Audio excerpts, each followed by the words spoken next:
Radio. Welcome to another edition of Nickel Press TV. We're in week 16 already. It's crazy. Fantasy Championship week. I'm your host, Doug Moore. I'm a co-founder over at Nickel Press TV. Joined this week by not only a rising fantasy mind, if not already, risen above, even my realm, which isn't that hard to obtain, I promise. But a very good DFS mind. He does a radio show over with DraftPros. Jack, I hope I say this right, Biernacki. You got it. You got. It's like Awesome. the Twitter handle. You got to pretend that I isn't there. Right. So, Jack, how are you? I am fantastic, Doug. I really appreciate you having me on for Fantasy Championship Week, and I hear and see a lot of good things with the Nickel Press TV and a lot of activity on Twitter. So I was looking forward to being on with you guys. Yeah, I mean, we got a lot of things going right now. We got the show that I have every week, and I've luckily been able to have on some great guests. And I know with this week, I'm keeping the trend alive with having another great mind on, and with Andy doing his Hanging Einstein piece with some of the biggest names in fantasy football out there. So I'm glad. Thank you for the praise. But yeah, Fantasy Championship Week. So if you're still in your fantasy leagues, you're most likely in the championship, and there could be some serious money at stake, and that's what Jack and I are here to talk about this week, is to help you get ready for fantasy championship. I know we got Christmas here as well, but who cares about Christmas when we can talk about fantasy football? One trumps the other. So obviously I think we have to start off with, I think, the biggest news coming into this week. It was announced yesterday that Odell Beckham Jr. is going to be suspended. He's going to appeal, but it seems like he's going to be suspended. It's going to be upheld for this weekend. Obviously, he's been a guy that was drafted in the first round in almost all leagues. He's been a fantasy stud over the past few weeks. And now the teams that are in the championships that might have relied on him all season might be without their number one guy. So, Jack, what are they supposed to do? Can you go and grab, someone like a Ruben Randall, who would now become the number one guy in New York? Or is there another guy that maybe, hey, he's on this waiver wire, you should go grab him because he has a really good matchup or he's been doing really good lately that you can put in there? Might not be Odell-like, but he could be serviceable. I have a very strong feeling that Odell Beckham Jr. suits up on Sunday. I don't, and I'm not a Giants truther. I'm not an Odell. I was actually down on Beckham this year, so it's not like I'm sitting here from a point where I'm begging and pleading for Odell Beckham to be in my life. I don't have him in any NFL 10s. I didn't have him in either of my season-long leagues. I've used him sparingly in DFS, but my question on the whole thing is, why is Josh Norman getting out of this unscathed? I mean, I think that he's just as big a problem in this whole scenario, and if Odell's going to get suspended for one game, I would think that Josh Norman should get a suspension too, but that's neither here nor there. Your question about who you can replace Odell with, I'm not interested in, his teammates. Ruben Randall's just proven so inconsistent over the years. I think everybody's wanted to have some sort of infatuation with him, and he he never lives up to the billing when he's supposed to. And then Hakeem Nicks, the funny part about Hakeem Nicks is that he's younger than me, and he's got this old man label, which, I don't know how that bodes for me. But a guy who I think is going to be out there on waiver wires that I would be very excited to play this week would actually be Anquan Boldin. I know that he was drafted in a lot of spots. He's probably been dropped. He has heated up lately.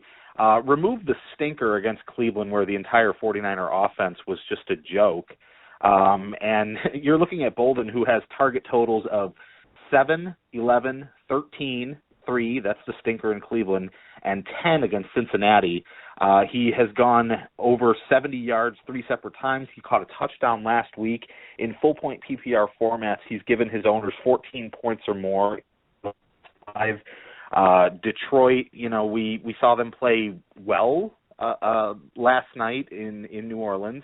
They go back home. They're giving up the 13th most fantasy points to wide receivers in full-point PPR scenarios. I think Bolden's a guy who could be out there and is someone who you could kind of scoop up and maybe get about, at worst you're getting a floor of about half of what Odell Beckham's floor is. Yeah, I mean, you've seen him. He's a big possession guy. He's been trusted by Blaine Gabbert.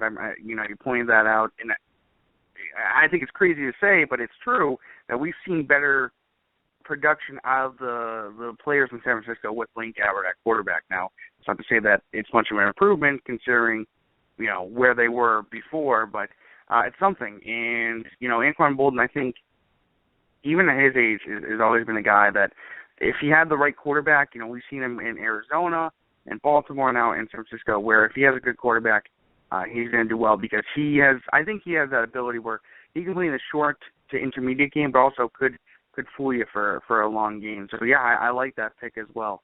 I know a guy that for some reason in most leagues, at least from what I looked at on Yahoo, he's still not owned widely everywhere, and that's Kamar Aiken. I know you and I talked about him a little bit before, but I want to pull up his ownership numbers real quick. And it's crazy because he's played with, I believe it's three different quarterbacks this season, and he's still been able to put up numbers. So he's actually owned a little bit more than half of Yahoo leagues, 57%. But over the past 6 games, he's had at least double-digit targets in 4 of them, 5 receptions at least in those past 6 games, and all but one of those games he had at least 50 yards receiving and 3 touchdowns. So, it's crazy to think because he's had Jimmy Clausen, he's had Matt Schaub, he's had Joe Flacco as well, but he, especially since Steve Smith unfortunately went down with that season-ending Achilles injury, he's been the guy, the de facto number one. He's still been able to put up numbers despite whoever is at quarterback, whether it's some journeyman or Joe Flacco. So I like his matchup this week because he's going against the Steelers, who have a really good run defense, but their secondary is atrocious. We've seen them have to go into high-scoring games to win because their secondary is abused constantly. Not to say that Kamar Aiken's going to go for 150 yards and 2 touchdowns, but I could see him hitting 75, 80 yards and potentially a touchdown. I think he could hit above 5 receptions this week. So in those QPR leagues, we could be looking at potentially 15 to 20 points. Maybe I'm being a little too generous about it, but I like his upside in this matchup, no matter who's at quarterback, just because, we saw Buck Allen do really bad on Sunday in terms of, he had a fumble, and he hadn't been doing as well as we've seen before. And, they're going to have to rely on the pass game because that Ravens defense is just going to give up a lot of points. So they're going to be in hurry-up mode a lot of catch-up. So I like Kamar Aiken this week. Want to get your take. I put him on my piece this week real quick. I think you had something else you wanted to mention, so I'll let you speak first. But after that, I just want to get your opinion on actually Marcus Wheat on the other side of the ball and what you think about him for this week. Yeah, I'll start with Aiken. I'm actually taking full credit for his blow-up performance last week because I had him in my primary cash lineup on DraftKings, and I had him in one of my 2 alternate GPP lineups, and I took him out everywhere. So that blow-up is courtesy of me. And I don't think you're necessarily. I think 150 yards and 2 touchdowns is something that's in his potential range of outcomes. Now it's on a far side of the spectrum. I'm looking at receivers who have played against Pittsburgh, and I'm seeing 11 for 97. I'm seeing 6 for 120 in a score. I'm seeing 7 for 102, 10 for 196, 11 for 118 in a score. These are numbers that Doug Baldwin, 6 for 145 and 3. Pittsburgh is giving up their share of production to wide receivers, and this is not your typical Pittsburgh-Baltimore late-season game. I think that when you see Pittsburgh and Baltimore on the schedule, you circle it as a game you really want to watch, and that's probably going to be a fist fight and blood on the jerseys and stuff like that, and it's just a different scenario this year. I think Pittsburgh's offense is one that travels very well. This week, historically, over the course of the season, they've struggled a bit on the road, but the weakness, of the Baltimore defense is that secondary, giving up the 3rd most fantasy production to wide receivers, while maintaining solid production against running backs. I think this is another Antonio Brown game. But Kamar Aiken, it's certainly within his range of outcomes. And if you're heading to the wire and you're looking for a number one pickup, I'm not using that on one of these running backs. I would definitely want Kamar Aiken in my lineup this week. But you mentioned, what's his name? Marcus Wheaton, yeah. I used to write for Number Fire, so I'm very familiar with the work and the Twitter preachings of Mr. Late round quarterback J.J. Zacharyson, and he's a Pittsburgh fan, and he's one of the biggest Marcus Wheaton haters out there. But he's truly rounded into form the last 4 weeks. 4 straight games over 10 points in full PPR formats. Yard outburst in Seattle. He followed up 50 in the score against the Colts, 4 for 65 against the Bengals, and then 6 for 62 in a score against a really tough Broncos defense. Wheaton is someone on Yahoo that's owned in 30% of leagues. If you are really, really hurting, if you're a Calvin Johnson owner not knowing what to do with him, and it's a prime matchup, so play him. But if you're someone who has some people who you don't know what to do with, I can easily plug Marcus Wheaton in as my wide receiver 3 and feel reasonably comfortable knowing that Ben Roethlisberger is going to throw it 40, 45 times and probably get 10 points in PPR formats. Yeah, I mean, it's crazy to think because I remember at the beginning of the season that we saw big men say, no, not Martavis Bryant. Marcus Wheaton was going to be the breakout guy, and now we're seeing it a little bit. But I think that's just based upon just Pittsburgh's game, where they have Brown, they have Bryant, and then who's the third guy for that team, especially with the Le'Veon Bell out for the rest of the season. D'Angelo Williams has been really great, but he's not the talent that Bell is. So we've seen Wheaton step up lately. He's done really well. I can't believe I'm saying it, but I think he could do well again this week. Going up against the Ravens defense, which might be even worse than the Steelers is in terms of their secondary and pass protection. So it's crazy. But yeah, they both could have really good games. I think we could see a high scoring game, but I don't think so because I just don't see what else besides Kamar Aiken that Baltimore has. Want to move in real quick to the tight ends position. Now, this is going back a little bit to the Giants. This is the Odell Beckham situation. Now, I've officially dubbed him tie-dye. Nobody else can take it. It's mine. But Will Tye, he's scored in 2 straight games, believe it or not. He's consistent. He's caught at least 5 catches in 3 of the past 5 games, I should say. And I'm not crazy about Ruben Randall either. So I think that Will Tye could be that number 1 guy for them. Now, not to say that that's going to mean much because you lose Odell Beckham potentially. That's a big chunk of your offense and how you plan and you take away him. You're not going to scare anybody with Dwayne Harris and Ruben Randall as your starting wide receivers. So could we see them use Tye more? I think so. But I think at the same time he's hindered because Odell really makes the defense have to be extremely aware of everything. And if he's not on the field, then that takes away a huge advantage for New York. So I like Will Tye.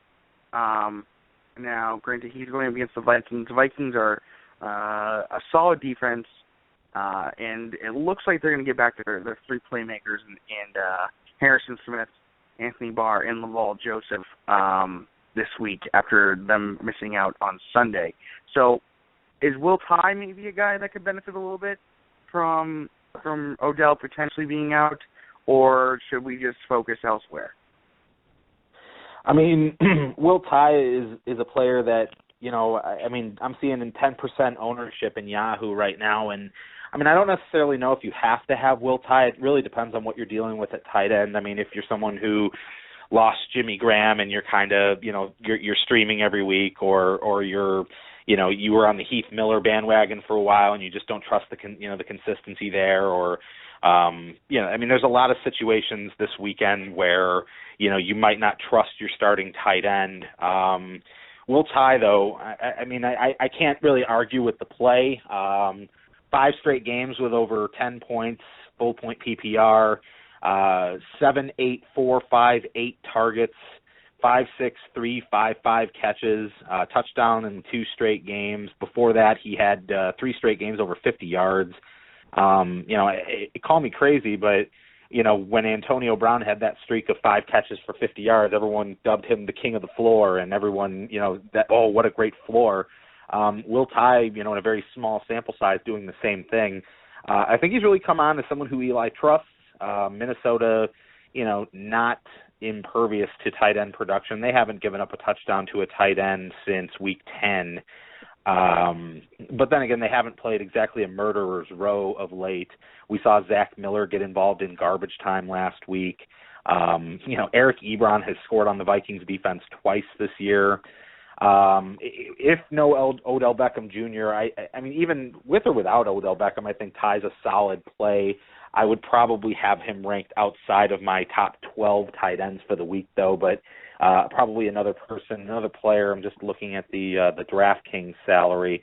At this point, he's going to be a near min-priced guy, who's not going to hurt your lineup. I mean, he's 5,100 on FanDuel. That's, he's outside the top 12 in price there. Will Tye certainly can certainly have a good game. I just, like I said, I don't know if he's necessary unless we have news that Odell Beckham is definitely going to miss this game. Yeah, I think that a lot of it's going to hinge on whether or not Odell Beckham plays or not. Now, granted, not talking about fantasy football for a second, you brought up a little bit. I would have to think that Odell Beckham, for what, just what transpired, he'd have to be suspended. I don't see it getting reversed. I can't. Now, granted, this is the NFL where, they can go after my Patriots, and yes, I will ride and die with the Patriots, but they'll go after the Patriots for suspected deflated footballs, but not go after Odell for what he did. It's crazy. So I just think that he's going to be out, and while I think that some players might benefit from it, I'm gonna stick by what I said, and I think that takes out a huge part of that team. Now, that goes from Eli being a fringe, top 15 guy to being a guy you don't even have on your team, let alone, starting. So, yeah, I would agree there. That's for me at least. Because I think without Odell Beckham, Eli is nothing. And it's hard to even think he is something right now, but it's all Odell Beckham. You talked about Zach Miller a little bit, and I like Zach Miller. Especially since Martellus Bennett went down on IR. He was hurt and then came back and then went back on the IR. But over the past 2 games, he's had at least 50 yards and 5 catches. And he also has 11 catches on 12 targets. Very efficient with his targets. He's facing the Bucs this week. Now, the Bucs, I don't have the numbers right there in front of me, but when you think about it on paper, the Bucs don't have a very strong defense.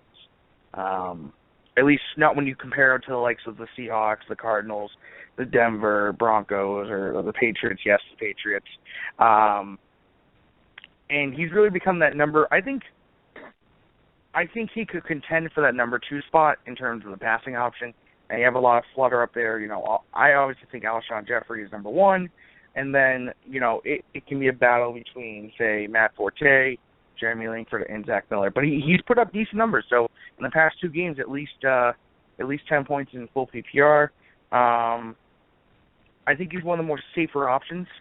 And, maybe you got cute in those semifinals. Maybe you got cute in the first round. But I think you got to play it safe here. You got to play your studs. And I'm not saying Zach Miller's a stud, but he's one of the more consistent guys as opposed to, say, an Austin Severian Jenkins, Eric Ebron, stuff like that. So for me, I like Zach Miller this week. I think he's a top 12 guy.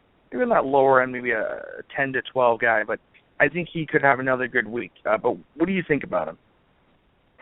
Well, I mean, I would be very interested in looking at the Bears' passing options this weekend. I mean, obviously they go to Tampa. They escape incoming wintry weather here in Chicago. So, that's certainly a plus. Where you attack Tampa is via the air. They are a top 10 rushing defense by Football Outsiders DVOA. You attack Tampa Bay via the air. With or without Alshon Jeffrey, Zach Miller has a presence on this offense. You mentioned it. Obviously 2 straight games over 10 points, full PPR. He's gotten 6 targets in each of the last 2 games. Stinker against the 49ers, but then 7 targets on Thanksgiving night against the Packers. 6 targets against the Broncos, 5 targets against the Rams. Obviously that massive 87-yard run and score. Actually, funny enough, after he scored the 2 touchdowns against the Rams, I came out on my show and said that I'd be willing to bet anyone that Miller won't score another 2 touchdowns the rest of the season. He has scored 2. Nobody bet me on that, so thank God. But, I think that Zach Miller is someone who's definitely in play. Tampa Bay is middle of the pack in the league in production to tight ends. They're 16th most points allowed. They haven't allowed a tight end to score a touchdown on them since week 8. The tight ends that have gotten to them have been, names that you would expect. I mean, Delaney Walker got to him in week 1. Jordan Reed hit him up twice. Jacob Tamme had a big game without Leonard Hankerson in week 8. Since then, only 1 tight end approaching 80 yards. That was Brent Selleck. Benjamin Watson had 7 for 70 2 weeks ago. I think it's the same situation as Ty. If you're somebody who's been streaming tight ends and Zach Miller's still sitting there, he's someone who I would be interested in. He's 34% ownership on Yahoo. I'm for Zach Miller if you're in a bind, but if you have a better play like a Delaney Walker or a Benjamin Watson, Julius Thomas this week especially, I think that you don't need a guy like Miller if you have a guy like that. Yeah, that you mentioned Julius Thomas, that terrific matchup against the Saints. I know I'll be talking about some of the Jaguars later when we talk about our starts and sits. But I think Twitter blew up. I think whoever is left on the Christine Michael Express suddenly is back to life because finally he does something. 16 carries this past weekend, 84 yards. Now, granted, this was against Cleveland. Cleveland is arguably the worst run defense in the league. I told people to pick him up because it looks like, in Seattle where it's known for its run game, even though it's been really known for its pass game over the past 4 or 5 weeks, he led in touches, he led in yards.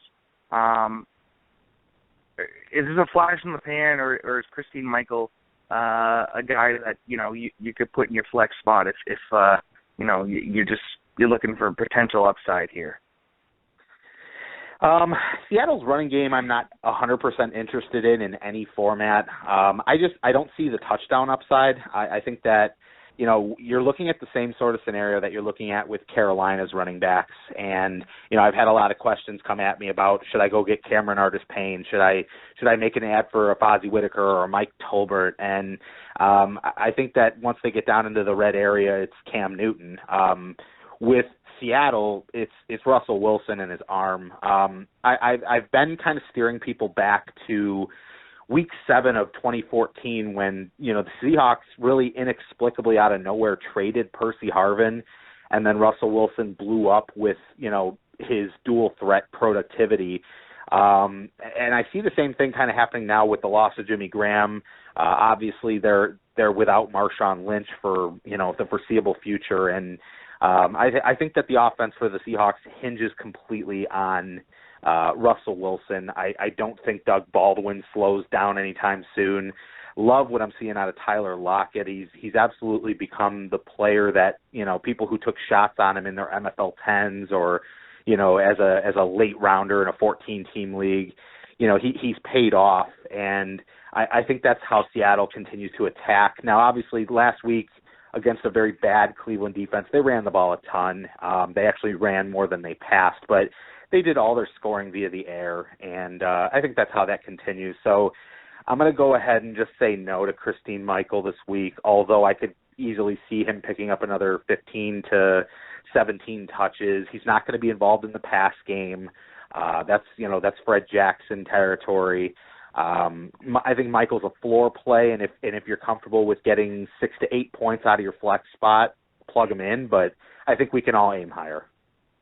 Yeah, I think he's, and to be honest, I'm not going to recommend him in most, who do I start, unless you're asking me, are you going to start, the Carlos Hyde, who's on the IR, and Christine Michael. I think I might have to pick Christine Michael. Here's one. Michael or Artis Payne? That's a good one. I don't think Jonathan Stewart's going to play this week. Am I mistaken? And I'm hearing the exact same thing. And he's going up against Atlanta, which have given up the most rushing touchdowns in football this season, right? Yep. Yeah, so I might have to say Artis Payne. I know that he fumbled in that game, but they said that, they're committed to him. And I'm not shocked considering that you've seen, Mike Tolbert, who's really a short yardage specialist, a goal line guy, and then Fozzie Whitaker, who's just a change of pace guy. Artis Payne was really productive from Auburn, and I pegged him as a guy that is a handcuff. And granted, Jonathan Stewart for the most part had been really healthy, which is shocking considering he had always dealt with some sort of ailment. But I'd say Artis Payne. He's got a great matchup. I don't think Stewart's going to play again. I think that Atlanta's not going to win this game. They got lucky last week. I think they won their first game in the past 5 games or something like that. So I would say Artis Payne. I think you would as well. But yeah, no, I would definitely the upside alone in the matchup. I would say Artis Payne. Yeah, I would have to think really, really hard about it. I mean, obviously, when I look at the factors that I would consider there is, I look at Carolina with a 27-point implied team total, 7-point favorites on the road. Then we get the Seahawks, 13.5-point favorites, 27-point total at home.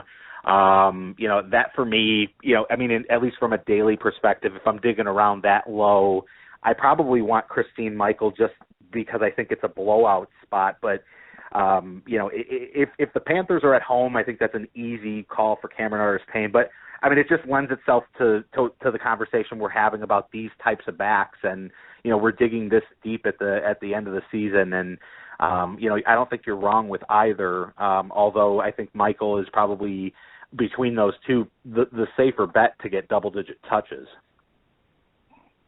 Yeah, no, I would think so too, but I just, like I said, that upside, that matchup, because Seattle,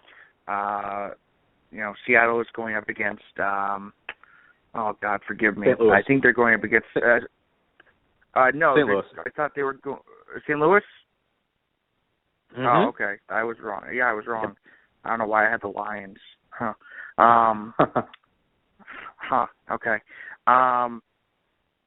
But yeah, so I like the matchup better because I think St. Louis is actually a pretty decent run defense. So no, I would just say Artis Payne based on upside alone. Maybe you can help me out with this. This is a running back situation. These two have been really good over the past 3 to 4 weeks, and they're both receiving backs. And I'm not sure. And the funny thing is, they're facing each other this week. I'm not sure who's better. Who would you rank higher? I think they both should be owned, especially in PPR leagues. It's James White and Bilal Powell. So let me break it down for you in case you you didn't have these numbers in front of you. Over the past 3 games, James White has 21 catches, 224 yards, and 2 touchdowns on 27 targets. So that's 7 catches, about 75 yards, a touchdown, 2/3 of the time, and 9 targets. On the flip side, Bilal Powell. Powell has, over the past 3 games, he has 20 receptions, 191 yards, and 2 touchdowns on 25 targets. It's similar almost, they're both getting it. They both have above at least 20 receptions, 2 touchdowns, and almost identical target numbers. Now, James White has about 30 more yards on him. But just with how these offenses are going, New York is at full strength with their offensive playmakers. Chris Ivory, Brandon Marshall, Eric Decker, Ryan Fitzpatrick. New England's struggling a little bit. They lost Amendola again. Who knows how long he'll be out. And Peter Gilliam is probably not going to be back this week. I don't expect him to, especially now that they just clinched a bye. There's no point in rushing him back. So who do you like better this week? Let's say on DFS they're identical numbers. I don't have the numbers in front of me. Say they're both the same price. You had to pick one or the other in a full PPR league. Who are you going with? I'm going to trust the Patriots, and I'm going to trust Tom Brady. It's funny because I just pulled up the box score from the Week 7 matchup where the Patriots kind of pulled away late and won a game that looks a lot closer than it actually was. But James White didn't play in that game. I'm sorry, Deion Lewis didn't play in that game. James White, it was like his first start. He got 2 carries and 5 targets, didn't amount to anything much. And Bilal Powell didn't play in that game either. So it's not like we have tape to know how they're going to attack. What I've seen historically from the Jets is they're playing at home, and for whatever reason, my gut tells me that this is a really strong Chris Ivory week. I've been telling people to pick up Bilal Powell if they are concerned about their shares of Chris Ivory. But my gut tells me James White is the play, and the main reason that I look at it, the factor here for me is one thing I've been doing really well this year is I've been nailing the Patriots game plan. When it was a blunt week and I called it, it happened. And when it was a passing back week or a passing game week, I've been really strong on that. The only game I really missed out on was the Washington game, which was a Lewis game until he tore his ACL. But I'm looking at it this way. Tom Brady dropped back 57 times, attempted 54 passes, got sacked 3 times, 355 yards, 2 touchdowns. Here's your targets for New England: 16 for Gronk, 9 each for Amendola and Edelman, 8 for LaFell. So New England, when they cannot run the ball, they are going to pass it, and they're going to pass it by the bowlful. I just don't know that Bilal Powell is the kind of back that I want to attach my championship hopes to. James White, on the other hand, is someone who I wrote up last week for cash game play. Even though he's a volatile, candidate for touches, we don't know if he's going to get 4 targets or 10 targets on a weekly basis. I wrote him up specifically because I thought New England would have to attack Tennessee via the air with the shortages they are seeing in their backfield. And, James White delivered. He delivered 20 full-point PPR points last week, 7 for 71 in a score. He had a 70-yard catch called back by a holding. I was watching that on my computer, saw that happen, watched the box score flip, and then all of a sudden a penalty comes up, so I was pretty steamed about that. But James White, for me, is an easy play this week. If they were the same price in daily, I wouldn't hesitate to play James White, and I'm not going to hesitate to play him, even in standard formats where I think his floor receiving-wise is more than enough to make up for if it doesn't score. I think the Patriots win the game by double digits.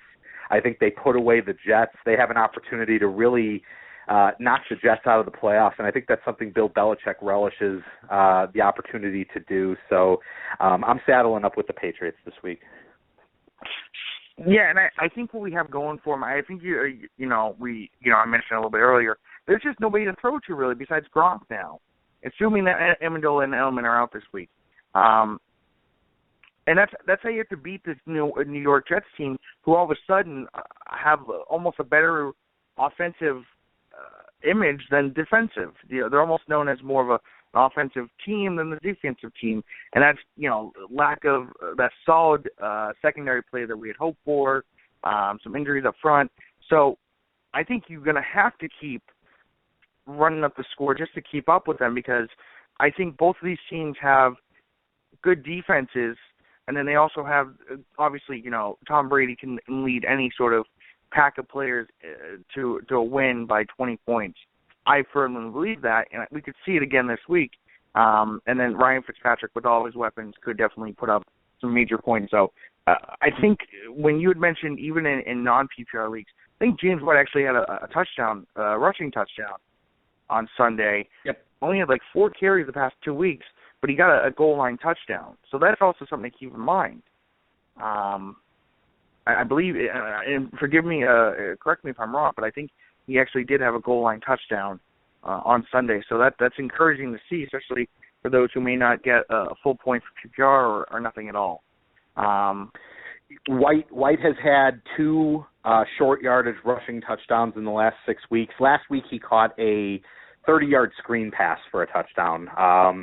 And again, he had 71 yards receiving. Obviously if you could plug in a running back who was going to give you 71 yards and a score, you're going to do it. And that's why I think he has the floor for championship week. It's just a game that sets up for Tom Brady to target him, very liberally. 10, 11 targets is an easy number for me. I don't know the status of Scott Chandler, but I think he makes an impact this week if he plays. I agree with you. Edelman not going to play. Amendola probably not going to play, but I think Tom Brady's made mountains out of smaller molehills before, and Vegas seems to think this is going to be a tightly contested game. We've got the Patriots installed as 3-point favorites, 24-point team totals, their lowest in the last 6 weeks. So as much as I think anything can happen, I fully expect the Patriots, to maybe keep it a little close to begin with, but eventually pull away. Yeah, no, obviously I'm a Patriots fan. I gotta go with my team here. Real quickly, quarterbacks. Now, obviously, most teams are set on their quarterbacks. The only guy I recommend probably, because I want to get to our starts in fifth, but the only guy I really recommend this week to pick up is Tyrod Taylor. He's been phenomenal since he came back. He's coming back to the form he had at the beginning of the season. He had 79 rushing yards. It's crazy, which is really awesome for a quarterback. And then 235 yards passing with 2 touchdowns. He did lose a few players. Robert Woods is down out for the season with a groin injury, and then LaShawn McCoy is rumored to have a torn MCL, which I would think he's not going to come back from in a week. But he's going up against Dallas, who at times, even though the lack of prominent players has still been able to quell sort of quarterbacks, but he's starting to run more and more, and that's really awesome to see. I think Buffalo's got nothing to lose at this point, so I think they're going to just do whatever. I think they're going to go out and try and make a statement win against a reeling Dallas team. But that's just me, at least, in terms of for quarterbacks. I don't know if you agree with me or if there's any others you had, but I want to give you a chance to talk about quarterbacks if you had for a second. Yeah, I mean, Tyrod is someone who, if he's sitting on your waiver wire, he's 58% owned in Yahoo leagues. If you're looking to replace, a volatile Ryan Fitzpatrick, or you don't trust, you don't trust Drew Brees to play this week or play well, if you're somehow still in it with Matt Ryan as your quarterback, Tyrod certainly has more upside. I worry about Dallas being the 6th best team against quarterbacks from a fantasy perspective. But then I look at, Buffalo favored by 6, 24-point team total. Vegas is strongly leaning towards the over in this game.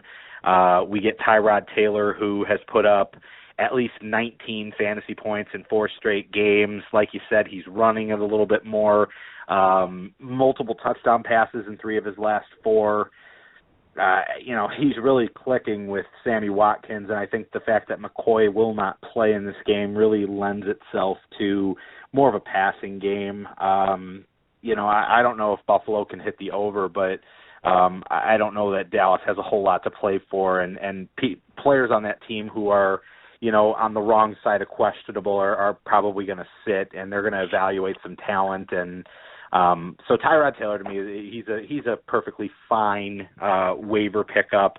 The guy who I would be looking for on the waivers, though, and it's going to be really hard to find him at this point, but Kirk Cousins, I know he's playing on the road, and he's shown some really, really drastic splits home versus road. 25% owned in Yahoo leagues. We've seen Cousins play really, really well of late. 4 touchdown passes against the Bills and a rushing score as well. He went for 300, a rushing touchdown and a passing touchdown against the Bears 2 weeks ago. It's an interdivision matchup. The Washington Redskins really need this game. I don't know how tiebreakers work sometimes, but, we went into that Sunday night game and basically I'd learned that it was a game Philadelphia didn't really even need to play. They needed to win, 2 of their last 3, and with 2 of their last 3 being in the division, I think that was where they were going to focus their attention. Again, I don't know that Philly can get their act together to win this game, but Cousins on the road, extremely volatile, but extremely higher upside, I think, than almost any quarterback in this range. I would be pretty comfortable starting Cousins this week in the case of missing a Drew Brees or, any other quarterback that you might have some worries about. Yeah, no, definitely. I think the whole Kirk Cousins away from home thing might scare some people off. I think he's just really playing at a high level with Deshaun Jackson and Jordan Reed playing extremely high levels as well. We're going to go into our starts and sits now. We have about 20 minutes. We have 16 players to get through. So we're going to go about a minute a person. But we can definitely do that. I know we can because you and I both are fast talkers. I'm going to go into the quarterback first. So for me this week, and I think this is an obvious choice, and I'm kind of cheating a little bit, but based on his matchup, you have to start him. That's Blake Bortles. 297 yards, a touchdown, and interception last week against Atlanta. But he's facing New Orleans. Over the past 3 games, they've given up the 5th most points to quarterbacks. They've given up 9 touchdowns and only 1 interception over the past 3 games. And likewise, Bortles has only thrown for 1 interception and 9 touchdowns over the past 3 games. I love this matchup. He's got Julius Thomas. He's got Allen Robinson. He's got Allen Hurns. Those are 3 dynamic weapons in the pass game. And then whoever is at running back is going to do well, too, because they're just as bad against the run. And I'll be talking about their run game a little bit later. But I love this matchup this week for Bortles. He's really turned it on this season. I think he's a top 10, if not better, fantasy quarterback this season. And I think he's a top 5 play, if not number 1 almost this week. So I'm gonna tell people to start Blake Bortles this week. What about you, Jack? What about the quarterback that you tell people to start this week, or the recommended start? Yeah, I mean, you took Bortles. That to me, in both season long and daily, is an extremely easy start. And if you're someone who has been tucking Bortles away, just waiting for this matchup, you hit it. So good luck. I mean, I want to say, I want to try to go as unobvious as possible. My favorite game on the slate this weekend is Arizona and Green Bay. I think that's a massive, massive shootout.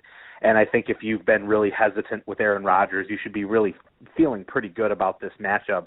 But the guy who I'm going to go with, just a little bit under the radar, I like Matt Stafford this week. And he draws a 49er defense in his home stadium. We've seen the San Francisco splits, home versus road. They had previously been allowing something in the neighborhood of about 35 points a game on the road. Quarterbacks have been absolutely dicing them everywhere. San Francisco picked up a road win in Chicago in Week 13, and Cutler had a really bad game in the week where everyone really wanted to be on him. But we looked at some of the past performances on the road. Russell Wilson, 260-3. Eli Manning, 441-3. Ben Roethlisberger, 369-3. Carson Palmer, 311-2. Stafford he's been on fire since the bye.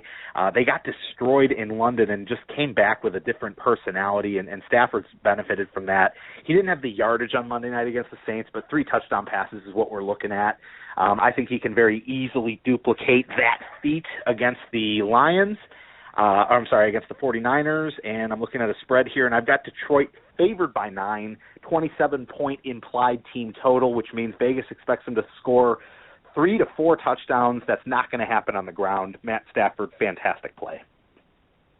Yeah, definitely. Ever since the offensive coordinator changed from Joe Lombardi to Jim Bob Cooter, he's been doing really well. So, I don't see him slowing down at any point. I'll actually talk about a Lions player later who I don't want you starting this week. But going to the running back situation, I'm going to make this as plain as possible in terms of who I want you starting at running back this week.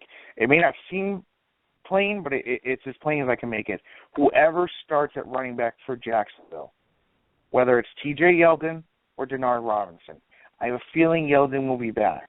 Denard Robinson might not be, but who knows? Whoever starts at running back for Jacksonville, just going off of the matchup alone, in half PPR leagues, that's how I do it.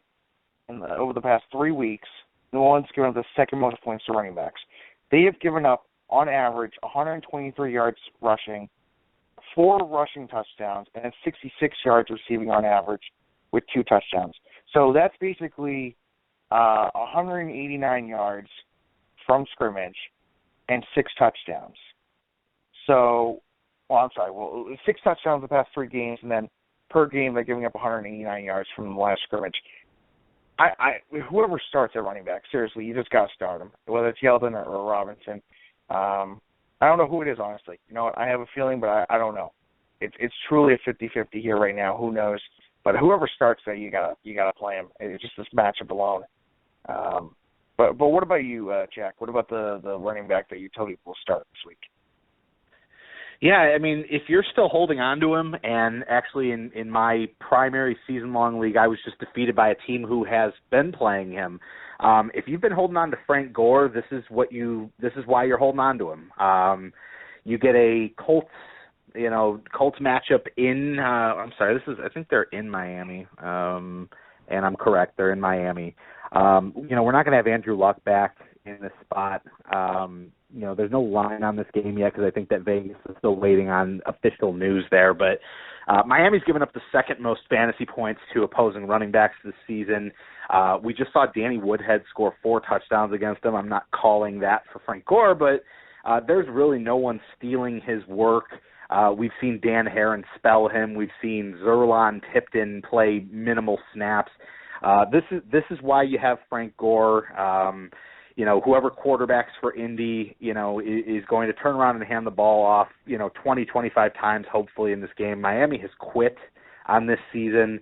If you have Frank Gore at this point of the season, unless you have other extremely elite options or you're someone who managed to add David Johnson a few weeks ago, there's no reason to not play Gore this week. Yeah, and I think they literally gave him minimal touches at the beginning of the season, so he'd be ready to go and still fresh for the end of the season, where they're still competing for the AFC South, where, against this matchup, like you pointed out, is really good. So I love that pick this week.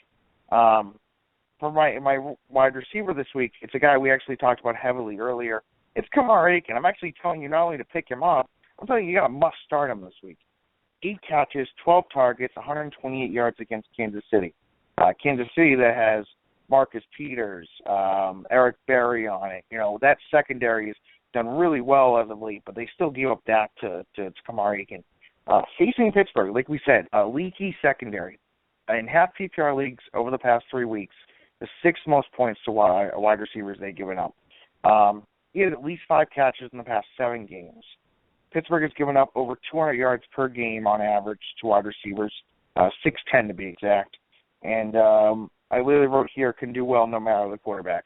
Whether it's Matt Schaub, Jimmy Clausen, or Joe Flacco, he's proven that since he's taken over the number 1 guy, that he's gonna put up solid numbers. He's a very steady contributor, like we saw from Alan Hearns earlier in the season. And like you said, 150 and 2 touchdowns, not impossible. I could see him going for 100 in the touchdown, but still, that stat line alone is something you got to must start this week. So, Kamar Aiken for me. What about you for your wide receiver, Jack?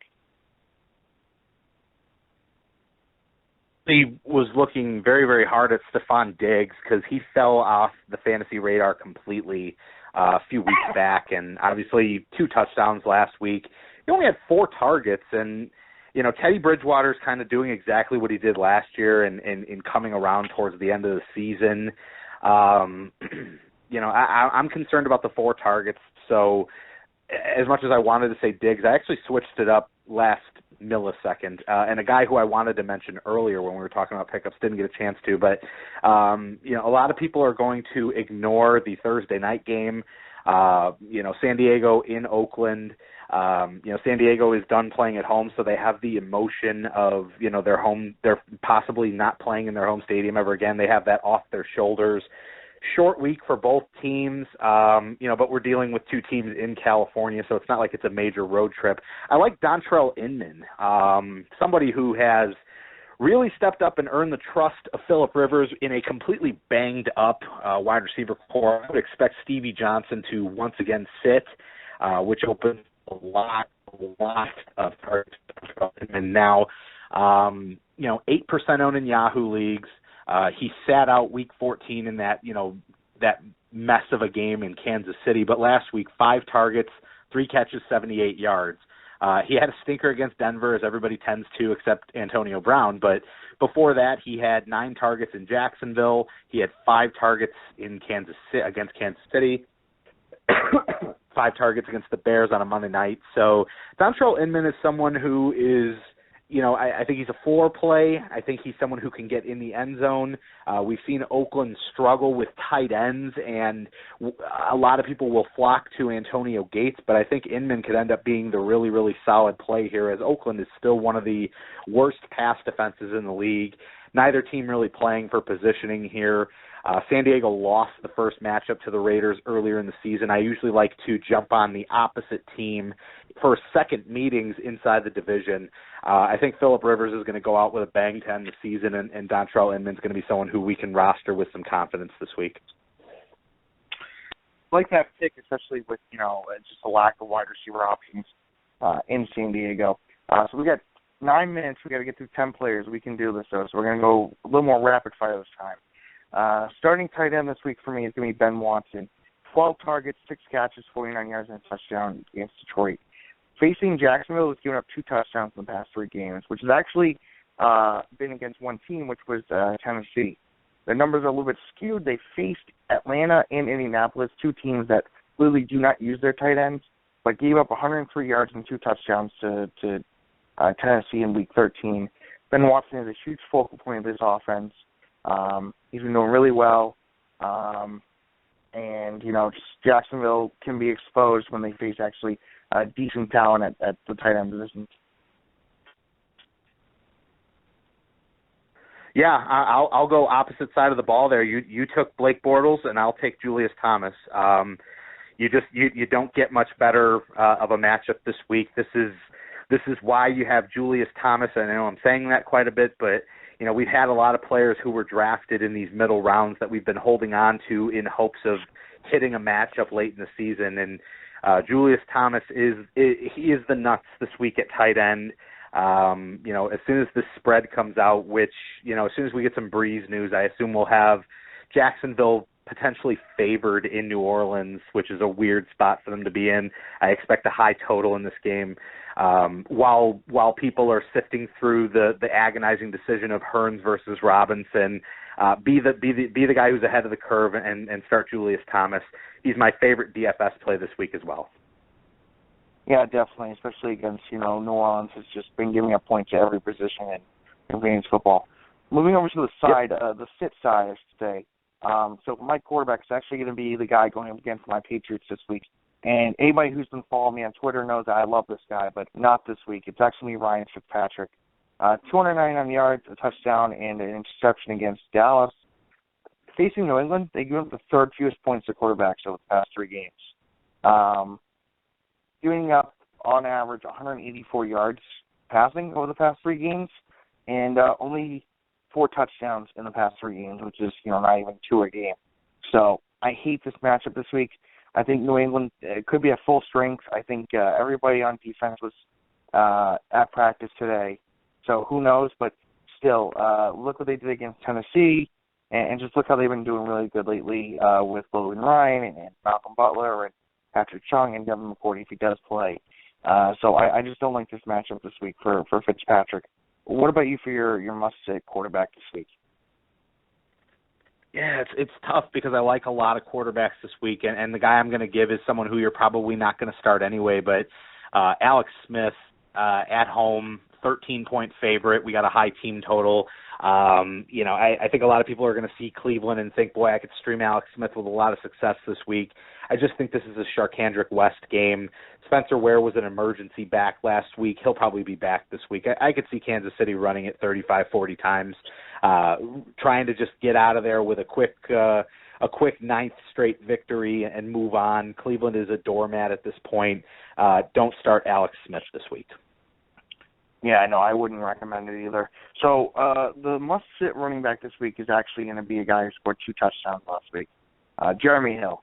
Other than the 2 touchdowns, really uninspiring week. 19 carries, 31 yards. Less than 2 yards a carry. And facing Denver, they give him the 3rd fewest points to running backs in half PPR leagues over the past 3 games. They've given up less than 50 yards per game on average, 148 the past 3 games, and only 1 touchdown. Jeremy Hill has just been extremely inconsistent, but he scored touchdowns, but at the same time, at the expense of not having many rushing yards. Facing a team that can actually stop the run, I don't think he's going to do well this week. What about you for your running back this week that you're going to tell people to sit? Yeah, here it is. It's a weird spot, and people are always attracted to wanting to start their players against the Buccaneers, but I'm going to say sit Matt Forte this week. Like I've mentioned, the Buccaneers are a top 10 defense by Football Outsiders DVOA. They allow the 10th fewest fantasy points to running backs.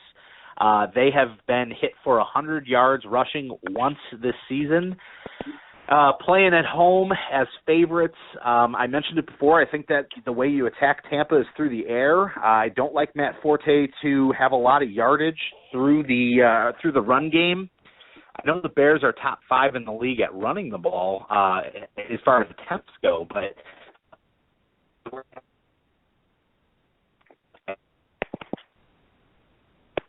Jack, I think we're losing you a little bit, buddy. How about this? Am I good now? Oh, God. You're good. I knew you'd get back there. Okay. Tampa is, they're not susceptible through the air. They're middle of the pack in, yard or receptions allowed. They're one of the best teams in yardage allowed. I just don't think this is a good spot for Matt Forte. No, you could really see, especially with 2 teams that are basically out of playoff contention. Especially with Matt Forte, it's possibly one of his last games in a Bears uniform, and they really want to see what they get out of Jeremy Langford. I could see it, definitely. So my must-sit wide receiver this week is actually going to be Megatron, Calvin Johnson. 1 catch for 19 yards against New Orleans on only 1 target. Facing Seattle, they give him the 3rd fewest points over – they're facing San Francisco. Sorry. I got this screwed up earlier. Facing San Francisco. They've actually given up the 3rd fewest points to wide receivers over the past 3 games in half PPR leagues. He has 2 catches over the past 2 weeks, dealing with an ankle injury. Stafford clearly is trusting Tate more these days, and San Francisco has given up 0 touchdowns to wide receivers over the past 3 games. So I do not like him this week. Sit him, even though he's your stud. What about you for your wide receiver? I'm going to go less studly than you did, and I'm going to say don't chase points with Ted Ginn this week. Atlanta is beaten on the ground, and they are beaten via the tight end. The Falcons have allowed the 2nd fewest yards to wide receivers. They've only allowed 7 touchdowns to the position. And believe it or not, this seems very weird, but the Falcons, not the Broncos, not the Seahawks, the Falcons have allowed the fewest catches to wide receivers. Ted Ginn hasn't shown that he's been any sort of volume receiver. He's been very efficient with minimal targets in the last few weeks, scoring multiple touchdowns. Don't chase points this week with Ted Ginn. You can do better.